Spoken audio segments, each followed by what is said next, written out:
उत्तर प्रदेश के मुख्यमंत्री योगी आदित्यनाथ ने कहा, बंगाल जल रहा है, राज्य की मुख्यमंत्री चुप है। वो दंगाइयों को शांति दूत कहती है, लातों के भूत बातों से कहां मानने वाले हैं। लेकिन धर्मनिरपेक्षता के नाम पर इन लोगों ने दंगाइयों को दंगे करने की पूरी छूट दे रखी है। पिछले एक हफ्ते से पूरा मुर्शिदाबाद जल रहा है, लेकिन सरकार मौन है। ऐसी अराजकता पर लगाम लगनी चाहिए। सरकार मौन है।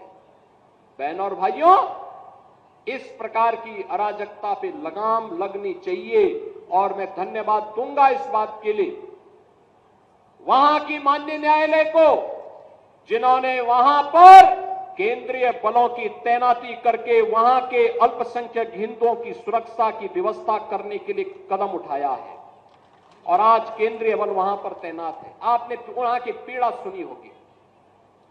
सब लोग मौन है। कांग्रेस मौन है मुर्शिदाबाद के दंगों पर, कांग्रेस मौन है, समाजवादी पार्टी मौन है, टीएमसी मौन है।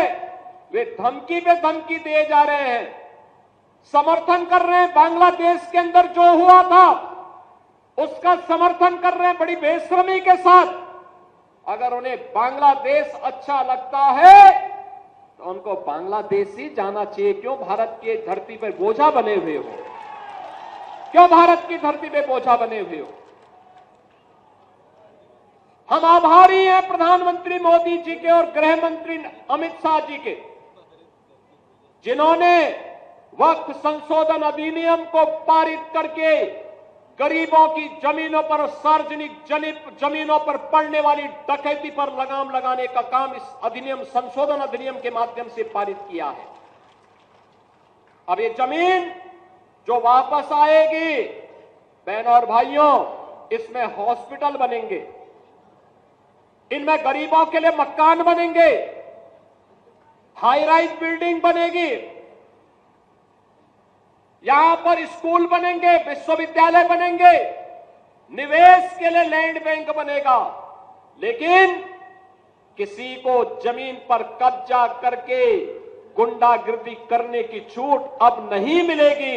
इसलिए ये लोग परेशान हैं, क्योंकि जमीन के नाम पर जो लूट थी वह रुकने वाली है और उसलिए इन लोगों को परेशानी है।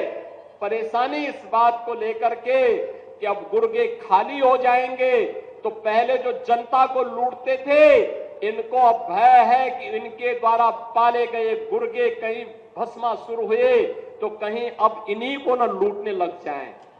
इनके द्वारा अकूत संपत्ति जो अर्जित की गई है उसी पर डकैती न डालने लग जाए।